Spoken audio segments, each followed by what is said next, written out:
Me gusta mucho el final de la película Pedro y Pablo.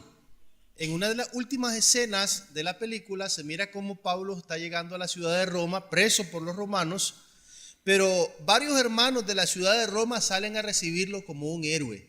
Eso es espectacular para mí porque en realidad la misión del apóstol Pablo era tan grande y él escribió a los hermanos en la carta de Romanos que él quería visitarlos en algún momento, había hecho muchas oraciones a Dios para poder estar con ellos. Y al fin, de cualquier forma, se le daba la oportunidad de visitar a los hermanos en Roma. Eso fue espectacular, esa escena es muy linda porque se mira cómo el trabajo del apóstol Pablo era estimado a nivel mundial. Cuando Pablo recibió el evangelio y el encargo de proclamarlo, se dio cuenta de la grandeza del mensaje del evangelio. Por eso dedicó más de 30 años de su vida a predicar sobre la cruz de Cristo, y al final nosotros sabemos por la Biblia y por la historia que Pablo entregó su vida por la predicación del evangelio. Es que el mensaje que él tenía era un mensaje muy grande, muy importante, y por lo tanto se dedicó en cuerpo y alma a proclamarlo. Ahora, ¿por qué Pablo se entregó de esa forma a la predicación del evangelio? Me hago esa pregunta. Y también me hago esta otra pregunta. ¿Cómo entendemos nosotros el evangelio? ¿Cómo vivimos nosotros nuestra fe? Vivimos el evangelio, nuestra fe, al igual que lo hacía San Pablo. La manera en que él se entregó a la predicación, dio su vida por la gente, por la causa de Cristo, es la misma forma en la que nosotros estamos observando y viviendo el evangelio a diario en nuestra vida. Veamos lo que él escribió en Romanos capítulo 1, versículos 8 al 17. Dice el apóstol San Pablo así, escribiendo a los hermanos en Roma. En primer lugar, doy gracias a mi Dios por cada uno de ustedes en nombre de Jesucristo. En todas partes se habla bien de ustedes y se sabe que confían en Dios y lo obedecen. Yo sirvo a Dios anunciando las buenas noticias acerca de su Hijo y lo hago de todo corazón.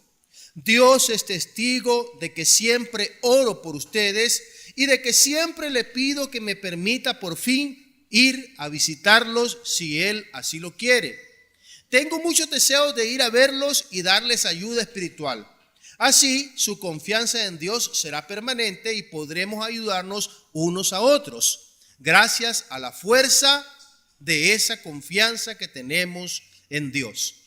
Hermanos en Cristo, quiero que sepan que muchas veces he tratado de ir a Roma para verlos, pero nunca ha faltado algo que me lo impida.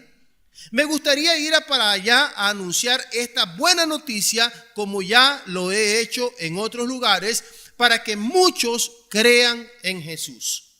Tengo que anunciar esta buena noticia a todo el mundo, no importa que sepan mucho o sepan nada, ni que sean humildes o importantes. Por eso tengo tantos deseos de ir a Roma. No me avergüenzo de anunciar esta buena noticia. Gracias al poder de Dios, todos los que escuchan y creen en Jesús son salvados. No importa si son judíos o no lo son. La buena noticia nos enseña que Dios acepta a los que creen en Jesús, como dice la Biblia. Aquellos a quienes Dios ha aceptado y confían en Él, vivirán para siempre. Palabra de Dios. Mire qué bonito lo que está escribiendo el apóstol San Pablo aquí. Los hermanos escucharon el evangelio y fueron convertidos. El evangelio los transformó, porque el versículo 8 dice de esta forma: en todas partes se habla bien de ustedes y se sabe que confían en Dios y lo obedecen. Mire, la manera en que llegó el evangelio a los hermanos en Roma hizo que estas personas se convirtieran de todo corazón, y lo que pasó fue que ellos tomaron fama en toda esa región, y al apóstol Pablo le habían llegado las buenas noticias de que los hermanos eran famosos por vivir su fe. Y yo me pregunto, ¿qué cambios ha generado el evangelio en su vida? en usted, hermano, en mí, en todos nosotros que somos miembros de esta congregación. ¿Qué fama tiene usted en su vecindario, en su casa, en su trabajo? Recuerde, por favor, que probablemente la única Biblia que sus vecinos, sus amigos, sus compañeros de trabajo han leído o van a leer es su conducta. Por lo tanto, usted y yo tenemos que presentar que el Evangelio realmente nos ha impactado, ha hecho un cambio en nuestra vida. Para mí es curioso muchas veces cuando visito algunos hogares que los familiares de los hermanos me digan: venga para acá, le tengo quejas de este hermano, de esta hermana. Es feo, porque los primeros a quienes nosotros tenemos que impactar es a los miembros de nuestra familia. Entonces es curioso escuchar la queja de los familiares de algunos hermanos. No debe ser así, porque nosotros tenemos que demostrar que el Evangelio ha hecho un cambio en nuestra vida. Lo que Pablo escuchó de los romanos fue un gran testimonio de conversión. Eran famosos por vivir la fe en Cristo Jesús. ¿Qué hace famosa nuestra congregación? ¿Es reconocida la Iglesia de Cristo en las Agüitas entre las demás congregaciones de la Iglesia de Cristo? ¿Cuál es la característica que nos distingue? ¿Qué es lo que los hermanos comentan? ¿Por qué es que la iglesia se ha hecho reconocida ante otras personas? Ante la vecindad, ante la comunidad de las iglesias. ¿Qué es lo que distingue a la Iglesia de Cristo? Los hermanos en Roma se habían distinguido porque eran obedientes al Evangelio. El pastor, que era Pablo, un pastor de corazón, quiere siempre fortalecer la iglesia. En mi experiencia como predicador he conocido muchísimos hermanos en muchos lugares. Ustedes saben que viajo mucho. Esta semana me toca salir a otro país de Centroamérica. Y en mi recorrido desde muchos años atrás he conocido congregaciones, he conocido hermanos, he conocido gente espectacular por la bendición de Dios. Es un privilegio para mí. Es una oportunidad que no muchos hermanos la tienen en Nicaragua o en otros lugares, pero gracias a Dios el Señor me ha bendecido con esa oportunidad. He conocido hermanos espectaculares, grandes personas de fe. Y saben una cosa, hermano, cuando uno recuerda a esas personas, lo que hace es orar por ellos, recordarlas con cariño, con amor, con aprecio, recordar cuando estuvo allá y conoció a la hermana fulana de tal que le contó un problema, una necesidad, recordar a aquel hermano, por ejemplo, cuando yo fui a Cuba en el 99, allá conocí a uno que yo considero un apóstol de la Iglesia de Cristo ahí en Cuba, el hermano Manuel Manrique, un hombre que hasta su último día fue fiel en la iglesia a su fe. Yo me acuerdo que una vez Timothy Archer me estaba contando que él le estaba dando un reporte al hermano Manuel Manrique, que ya estaba ciego, ya no podía ver el hermano. Y me dijo el hermano Timothy que él estaba dando un reporte, le estaba diciendo cómo se habían convertido algunas personas en una campaña donde él había predicado. Y el hermano Manrique dice, gozaba con esas noticias como si estuviera escuchando un partido de fútbol. Ustedes saben, cuando nosotros estamos viendo algo que nos entusiasma, estamos gritando, gol, esto y lo otro. Ese entusiasmo lo tenía el hermano Manrique. Hace poco miré un video donde el hermano Manrique está rodeado de un grupo de hermanos que están cantando. Porque ellos pensaban que ya Manrique iba a partir con el Señor. Pero fue hermoso verlo a él también cantar. Todavía me acuerdo de la fe de la hermana Fenicia, una mujer que nosotros conocimos en otra congregación. El hermano Carlos Baltodano me dijo a mí, hermano Bruno, la hermana Fenicia ya está por morir. Quisiera que vos me acompañaras, que oráramos por ella. Hermanos, cuando yo llegué a visitar a esa enferma, esa mujer que ya estaba a punto de partir con el Señor, tenía un tanque de oxígeno y prácticamente estaba sin conocimiento.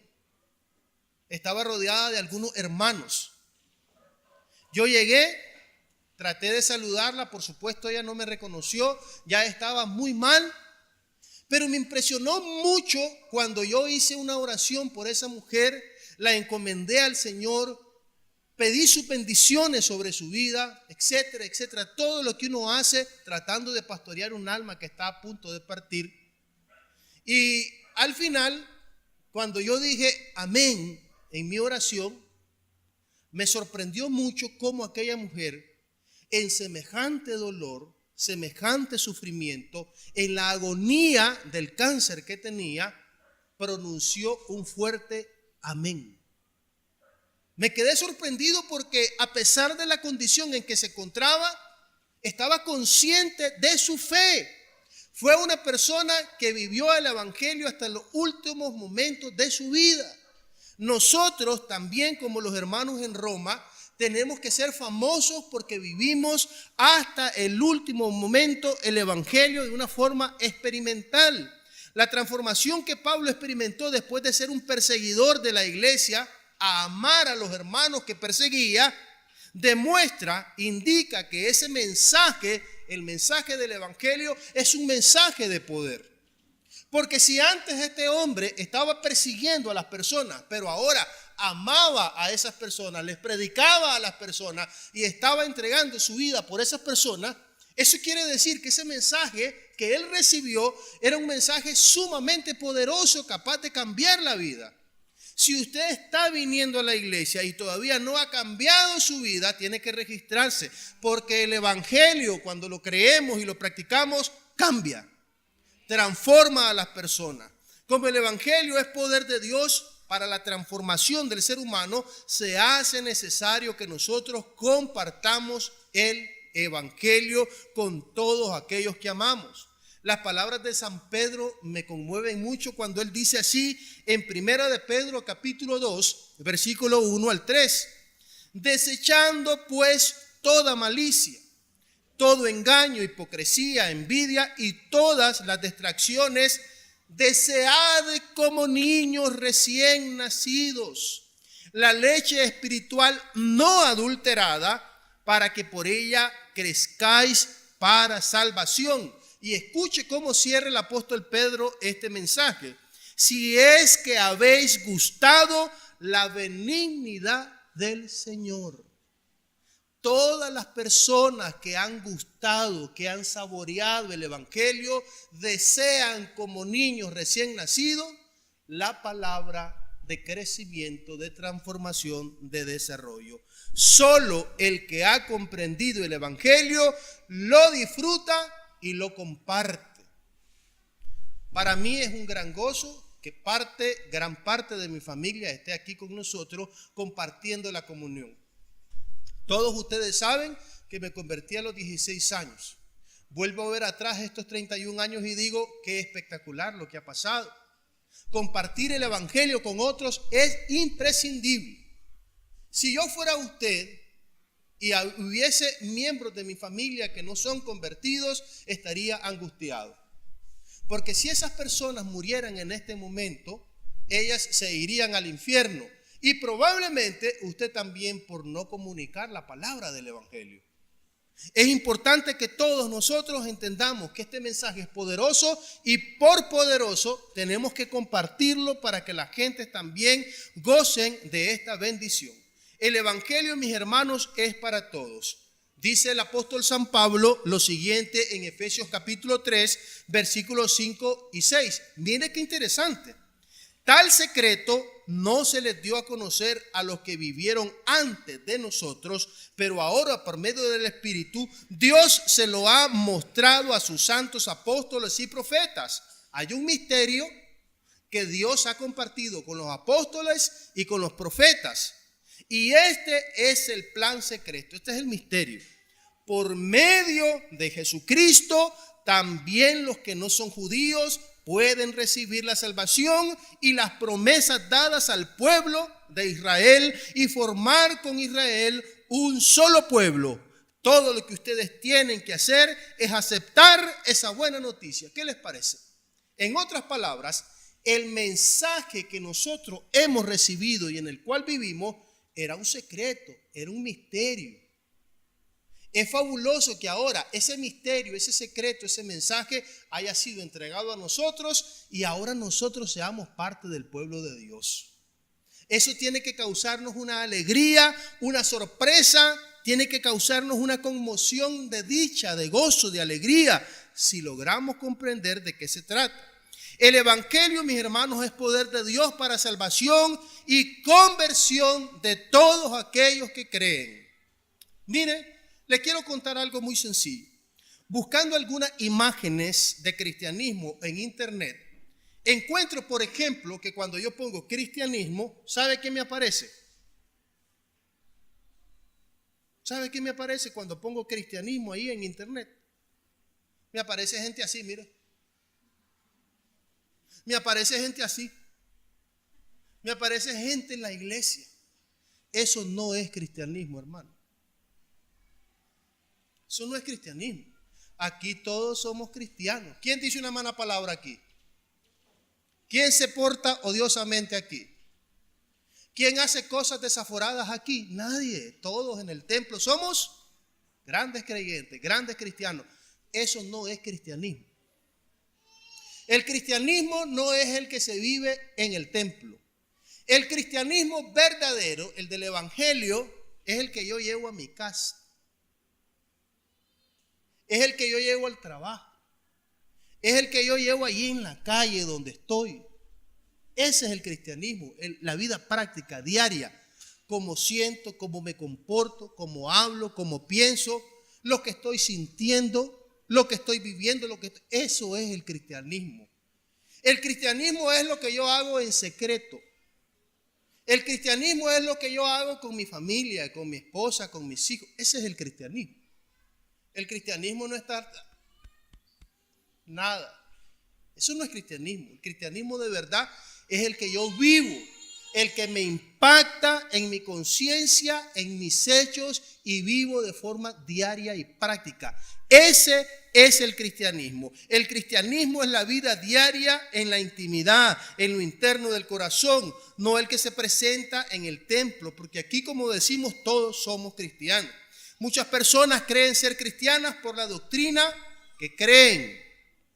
Vea bien, muchas personas piensan que son cristianas por lo que creen. Y nosotros tenemos lamentablemente ese problema en nuestras iglesias. Las personas se creen cristianas por lo que creen y por lo que practican, no por lo que son. Pero Cristo, antes de creer una cosa, ya era esa cosa. Si Cristo enseñaba sobre la humildad, Él ya era humilde. Entonces, el gran problema de muchas iglesias es que ellos piensan que son cristianos porque tienen una forma de doctrina, pero murmuran de otros, odian a algunos hermanos, son capaces incluso de mandar a matar, si pudieran, a otros. Hace muchos años, tal vez unos 20, 25 años, yo miré un programa en la televisión, un programa de detectives, y resulta que un detective o un policía se disfrazó como un sicario y grabó a un diácono de una iglesia contratándolo para matar a otro miembro de la iglesia. ¿Qué le parece? Contratándolo para matar a otro miembro de la iglesia.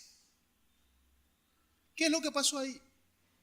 Es que este no era diácono, no era cristiano. Mire, el problema es que muchas personas son religiosas, pero no son cristianas, porque el evangelio no ha tocado profundamente su corazón. Dicen conocer la verdad, pero no la practican. ¿Por qué? Porque odian al hermano, porque murmuran del hermano, porque quisieran matar al hermano, etcétera, etcétera, etcétera. Sí, es verdad. Eso pasa cuando las personas realmente no se convierten al Señor de todo corazón a través del evangelio. Si usted va a una iglesia y no se ha convertido, usted no es cristiano, es religioso, porque el poder del evangelio no ha tocado todavía su vida. Cuando Nicodemo, por ejemplo, llegó donde Jesús, Cristo le dijo una frase muy famosa que todos nosotros conocemos. El Señor Jesucristo le dijo a Nicodemo: tienes que nacer de nuevo. Y Nicodemo era un gran religioso, un religioso espectacular. Nicodemo era maestro de Israel. Probablemente Nicodemo era más religioso que usted y yo juntos. Sin embargo, a ese hombre, Cristo le dijo, tienes que nacer otra vez. ¿Y qué significa nacer otra vez? Significa comenzar de nuevo a vivir, adoptando nuevas características, adoptando las características del cristianismo, adoptando las características de Cristo. Eso quiere decir, cuando nosotros le decimos a la persona que no conoce al Señor, usted tiene que nacer otra vez, estamos equivocados, porque ese mensaje no es para los no convertidos. Ese mensaje es para el religioso que viene a la iglesia y no ha cambiado, que no se ha transformado.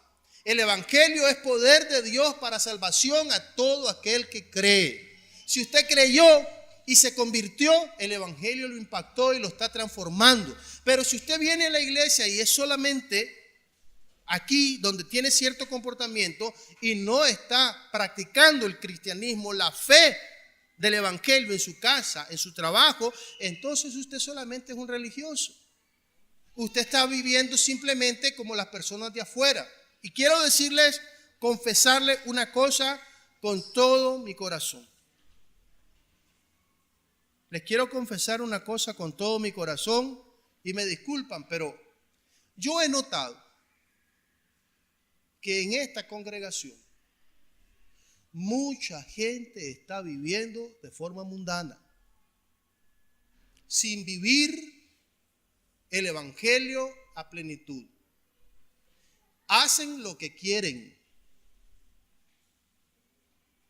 en sus relaciones, en sus trabajos, hacen lo que quieren. Eso no es vivir el evangelio. ¿Saben qué es vivir el evangelio? Conocer el mensaje, ceñirme a él y negarme a mí mismo. Usted y yo no podemos estar haciendo lo que querramos. En fornicación, en robo, en adulterio, en mentira, en una gran cantidad de prácticas. Hermano, la diferencia entre muchas personas acá y las del mundo es que ellas vienen a la iglesia y aquellos no. Cuando nosotros desobedecemos la palabra de Dios, el evangelio, y no estamos siguiéndonos al evangelio, ¿sabe qué es lo que pasa? Simplemente somos mundanos que están en una iglesia. Si el evangelio no ha impactado nuestras vidas, hermanos queridos, no estamos haciendo mucho. Tenemos que convertirnos al Señor de todo corazón. Y el que ha pecado o esté pecando, arrepiéntase. Nadie lo condena. Pero sí es el momento de decir, basta, voy a vivir el evangelio. El evangelio yo lo creo y me convierte para mi salvación. Hablo con todos. Con el que ha cometido errores, con el que ha fornicado, con el que ha adulterado, con el que ha mentido, con el que ha hecho las cosas como le da la gana, porque eso no es el evangelio. El evangelio es poder de Dios para conversión y salvación. Si usted no obedece, ese es asunto suyo. Y como siempre lo hemos dicho, por lo menos en mi caso personal, yo les digo una cosa. Yo presento el mensaje porque ese es mi deber. Vamos, vivamos el poder del evangelio. Y hagamos una cosa. Pongámonos de pie, por favor. Número 1. Apreciemos el gran valor del evangelio. Llevemos el evangelio a la vida diaria, a mis decisiones, a mi trabajo, a mi casa, a mi intimidad. Llevemos el evangelio ahí, a lo más íntimo de nosotros, para que se demuestre que el evangelio es poder y nos volvamos famosos por nuestra santidad y nuestra entrega al Señor. El cristianismo no es venir a la iglesia, sino la práctica constante de la fe en cada detalle de nuestra vida.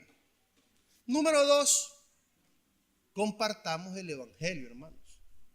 Si a usted le gusta lo que está viviendo, el cristianismo, le encanta, si le ha impactado Jesucristo, comparta esa buena noticia. Número 3, hagamos de nuestra congregación una congregación famosa por la práctica del evangelio. Hermanos, hay varias personas aquí en la congregación que debemos arrepentirnos y decirle: Señor, perdónanos. Yo no lo quiero poner a usted en evidencia, porque ya usted está siendo conocido por Dios, ¿verdad? No lo quiero coaccionar ni tratar de forzar a nada, pero usted en su conciencia debe decir: sí, es cierto, dejé de honrar a Dios con mi conducta. Yo soy el primero en que pido perdón al Señor. He dejado de honrar muchas veces al Señor. Le pido perdón por tantas y tantas cosas. Dios me tiene paciencia y Dios nos tiene paciencia a nosotros, pero Dios también pierde la paciencia. El Señor también un día se cansa y dice: ya no soporto que este está fornicando, que este está adulterando, que este esté mintiendo, que este esté robando, que este esté... Ya no, Dios no va a soportar para siempre eso. Cuando usted hace lo que quiere, se honra a sí mismo primero, no honra a Dios. Pero si usted honra al Señor, hace primero lo que Dios dice, no lo que usted quiere. Entonces, vivamos el poder del Evangelio. Y los que tengamos necesidad de arrepentimiento, hagámoslo, para que de esa forma realmente demostremos que el Evangelio tiene poder en nuestras vidas. Sublime gracia del Señor, que a un infeliz salvó.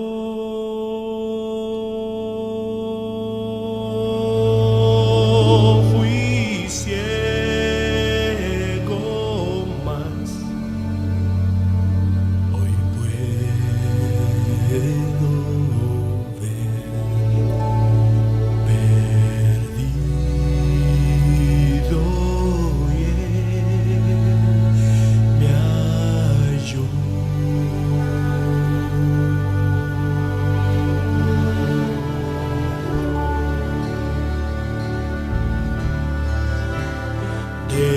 Dejó su trono y majestad, y mis culpas Él llevó.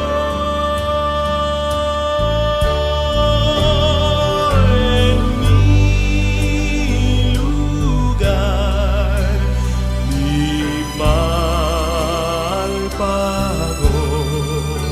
Siento hoy su grande amor.